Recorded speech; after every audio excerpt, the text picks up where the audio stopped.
Hello everyone, so today I'm going to be making a Harlequin Roach care video because LT here, he wanted to care for Harlequin Roaches and he has some Harlequin Roaches coming, so he commented on one of my shorts saying he wanted me to make a care video, so here it is, so let's go. So this is my Harlequin Roach enclosure. This is a 10-gallon plastic container with petroleum jelly, in this case Vaseline, rubbed on the top sides because they can climb smooth surfaces and this will make them fall. There are these taped mesh on the top for ventilation, but now let's check out the enclosure. This is the inside. There is 2 dishes. This is for fresh food, and I have to clean that thing. This one is for dry food such as pellets, fish flakes, and stuff. I keep them with leaf litter and this little coffee holder thing. I'm not really sure what it's called, but the coffee holder is basically their hide. And I also keep them in absolutely bone dry substrate. They do really well on just dry substrate. So I recommend keeping them on, well, dry substrate. They also do well at room temperature, which is 20 to 28 degrees Celsius. Well, in my experience, they do well. I'm not really sure with other countries, but yeah. So let's take a look at the roaches. They're always under this coffee holder and during daytime, so let's check them out. Also, for some reason, I'm only down to 4 adults, probably because the most die from old age, but yeah, there's tons of nymphs here, which is a good thing because yeah, the colony's gonna stay alive, so hopefully they do well. And they're also super prolific ootheca layers. It only took a month for this many babies, and in like 3 weeks I had like 10 oothecas, so it's pretty good. If you keep them right, they will lay so many oothecas like you can see here. Well, there's a chewed ooth over there, maybe, but there's still a lot, so that's fine. And remember how I said they're super prolific egg layers? Yeah, like almost every 2 days I find one laying an ooth, and there's usually more than one. Like in this case, this one's already airing out an ootheca right there, so it's pretty cool. Now for feeding. I feed my Harlequin roaches a variety of foods such as banana, orange, apple, tomato, lettuce, it can be red tip or romaine, and fish pellets. Now I've got some tomato slices here to feed them.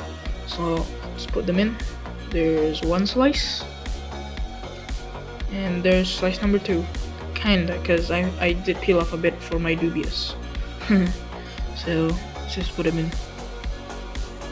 I feed these guys twice a week.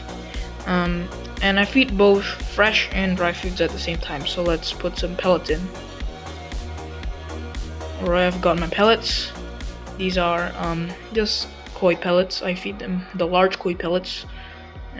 Let's just drop them in, I guess. Oh, one little guy's already going for the tomato. Oh, never mind. I think kind of scared him with the pellets. Sorry, little guy. Go back to eating your tomatoes, or maybe the pellet, because they absolutely love the pellet. I think he's thinking, which one should I pick?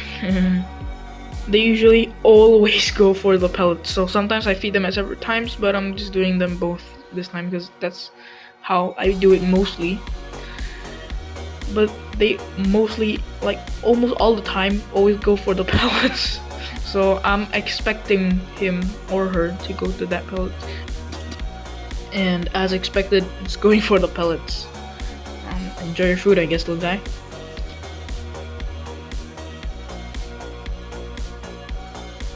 So that's pretty much all I got to say for the Harlequins. Now I'm just gonna be giving updates on my other roaches, so enjoy. So this is a roach that is not really known by many people in the hobby. This is Scalidalatis vitata. So I may or may not, I'm not really sure, but I could be the first one to breed them, or maybe get the first photograph of them in their nymphal stage, which is pretty big achievement if you ask me. But there's currently 2 here. They're doing really well. They're eating and they're currently in their 2nd instar. And yeah, their coloration is absolutely beautiful. Oh, there's a 3rd one. They're still pretty small as adults. I can see you, buddy. Can't hide from me. This here is my Eublaberus distanti setup. And yes, it does look a bit different than my unboxing and making a house for them video, because they did absolutely destroy all the moss, and I did replace the, oh, there's a big one over there. There's 3 mature specimens in here, but I did change the wood because the other one was molding, and I just changed it to this little flat bark instead. And they seem to really like it. Nonetheless, they're doing really well, and I just fed them yesterday.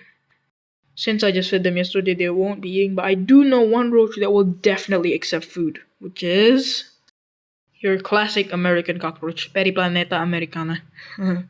These guys are super prolific breeders, and actually, yes, they are a paradomestic pest, but I keep them, and they actually secrete an odor, but I'm just gonna be dropping pellets because this is their favorite food, and instantly they all come for it.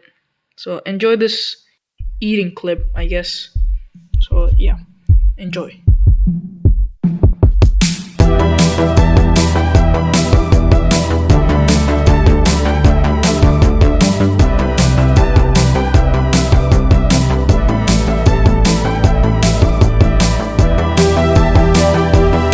This is another super prolific roach species, which is Pycnocelos surinensis, and the reason for that is because they're actually parthenogenetic, meaning they can reproduce without a mate and they're all female.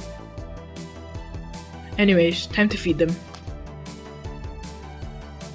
And when they detect food, the ground comes absolutely alive with roaches, and you'll see what I mean in a while. So yeah, here they all come. They're all coming up to the surface to eat food. And yeah, the same reaction occurs with both dry and fresh food. Just anything they think is food, they're gonna come to the surface and eat. So time for a time lapse.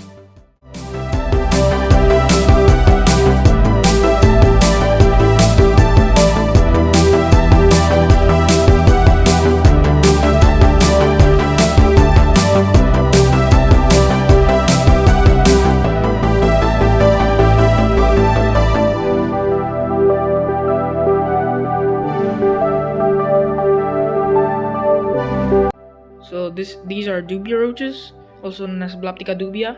These guys are very commonly used as feeders for reptiles and amphibians, or maybe even insectivorous invertebrates. But I keep them mostly as pets, and I say mostly because sometimes when I run out of feeders, it's sacrifice time. Anyways, they've been breeding and doing really well. Oh, there's a flip one over there. There you go. Anyways, they've been doing really well, and there's a lot of nymphs in here.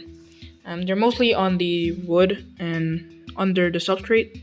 But I'm just gonna lift this little piece of wood. Yeah, there's one of the little nymphs there. There's probably more in the substrate that I didn't spot, but tell me if you see any in the comments, or yeah. And this piece of wood too, there's usually a lot of them in here. Yep, there's 3 of them in here. Actually no, 4 I think. I'm not really sure that's a nymph, but yeah. Next up. Okay, so this species, the nymphs I usually use for a lot of my spiders as feeders. But here I'm just gonna be feeding them a tomato. So I hope they enjoy. And time lapse time.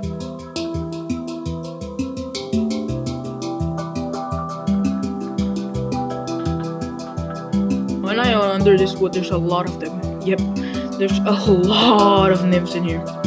And usually some adult females, or maybe even males, but the males like the egg carton more for some reason. Oh, the female went to the tomato there. That's nice. Enjoy your food, guys. Anyway, that's it for the video, so I hope you enjoyed, and goodbye.